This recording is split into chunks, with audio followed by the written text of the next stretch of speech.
1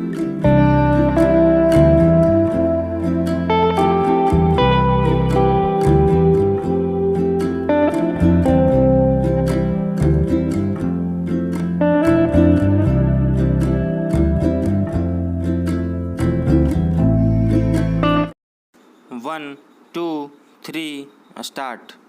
radio पर प्रसारित होने वाले प्रधानमंत्री के मासिक कार्यक्रम मन की बात ने 100 एपिसोड पूरे होने पर सारे देश का ध्यान अपनी ओर खींचा, तो इसलिए कि उससे न केवल देश की जनता पर व्यापक असर डाला है, बल्कि करोड़ों लोगों को प्रेरित भी किया है।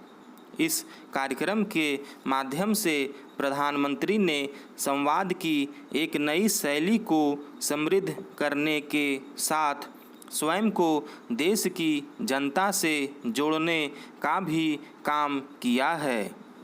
हाल के इतिहास में ऐसा काम किसी राजनेता ने नहीं किया।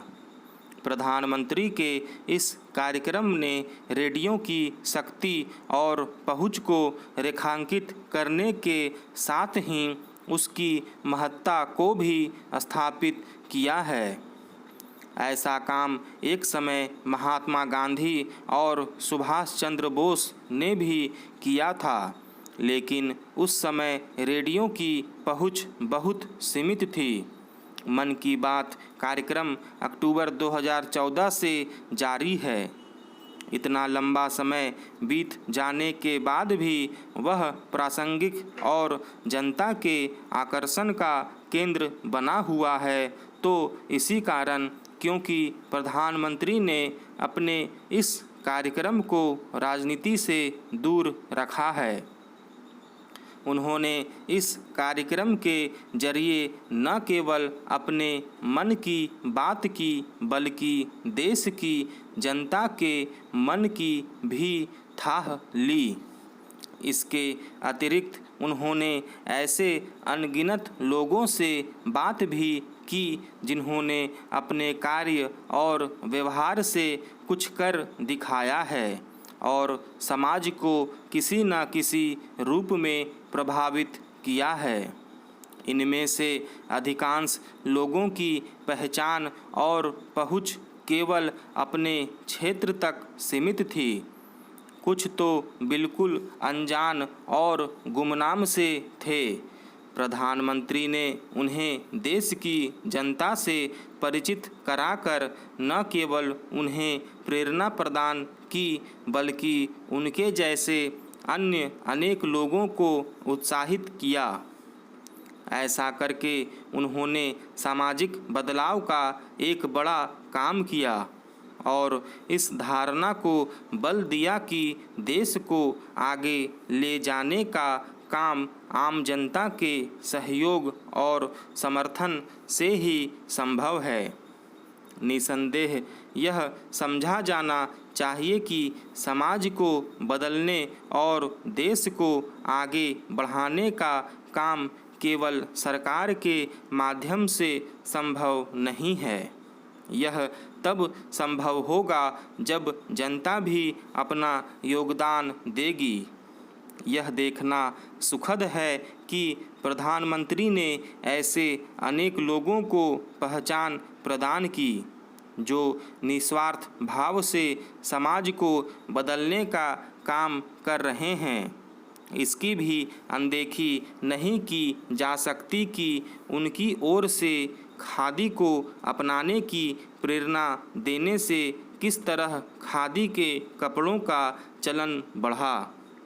मन की बात कार्यक्रम जिस तरह मुख्यतः स्वच्छता, जल संरक्षण, योग एवं सेहत की महत्ता, महिला सशक्तिकरण आदि पर केंद्रित रहा है, उससे यह समझा जा सकता है कि प्रधानमंत्री ने किस तरह उन विषयों पर ध्यान दिया जो देश में बुनियादी बदलाव लाने में सहायक है। उपरोक्त विषयों के साथ उन्होंने समय समय पर खेल संस्कृति और खिलाड़ियों की उपलब्धियों को भी रेखांकित किया। राजनीति का मुद्दा बनाने या अन्य किसी भी माध्यम से भाषणों के जरिए नफरत फैलाने वाली गतिविधियों पर सर्वोच्च न्यायालय ने पहले भी कई बार हिदायत दी है और इस पर लगाम लगाने के लिए किए जाने वाले उपायों के बारे में पूछा है। लेकिन हैरानी की बात यह है कि न तो सरकार, राजनीतिक दलों, टीवी मीडिया और समूचे तंत्र को इस पर गौर करना जरूरी लगा और न ही इसके गंभीर नतीजों के खतरे को समझा गया।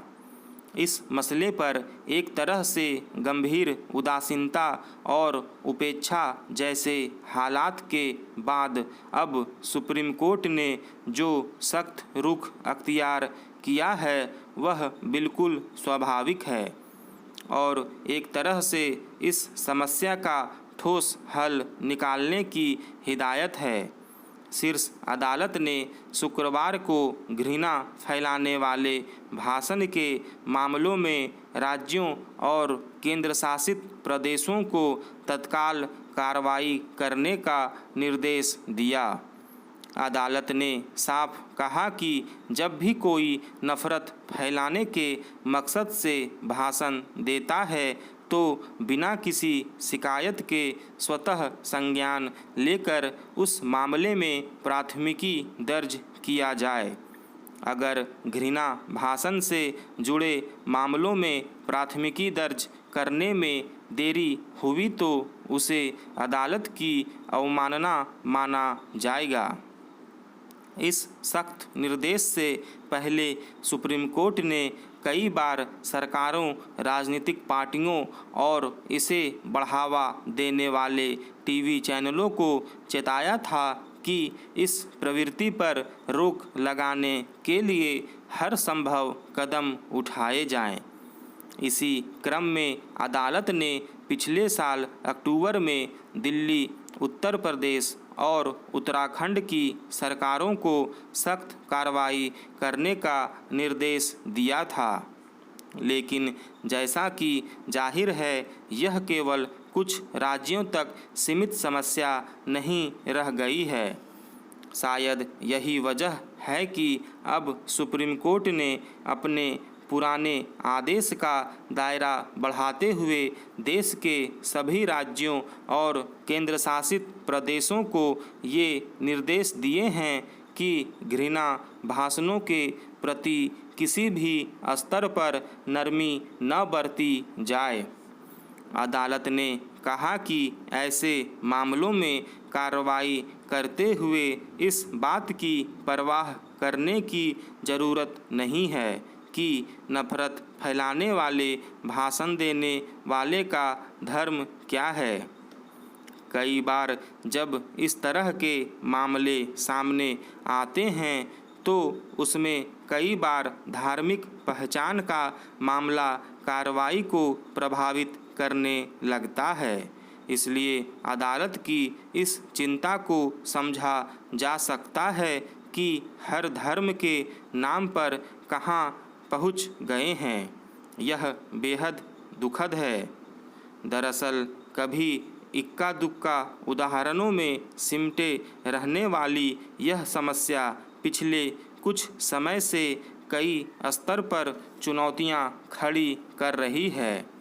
सच यह है कि अगर इस पर रोक नहीं लगाई गई तो यह देश के लोकतंत्र और धर्मनिरपेक्षता के ताने बाने को बुरी तरह प्रभावित कर सकती है। यह समझना मुश्किल नहीं है कि महज राजनीतिक हित साधने के लिए अगर कोई व्यक्ति या नेता नफरत के बोल के जरिए लोगों को भड़काने की कोशिश करता है तो उसका मकसद अपने धर्म को बचाना नहीं बल्कि आम लोगों की सोच समझ को विकृत बनाना होता है। वह लोगों को भड़काकर उन्हें उन्मादी और अपनी सोच समझ से वंचित और यहाँ तक कि हिंसक मानसिकता का बना देना चाहता है, जबकि सच यह है कि किसी भी समाज में लोग आमतौर पर शांति और सद्भाव से जीना चाहते हैं।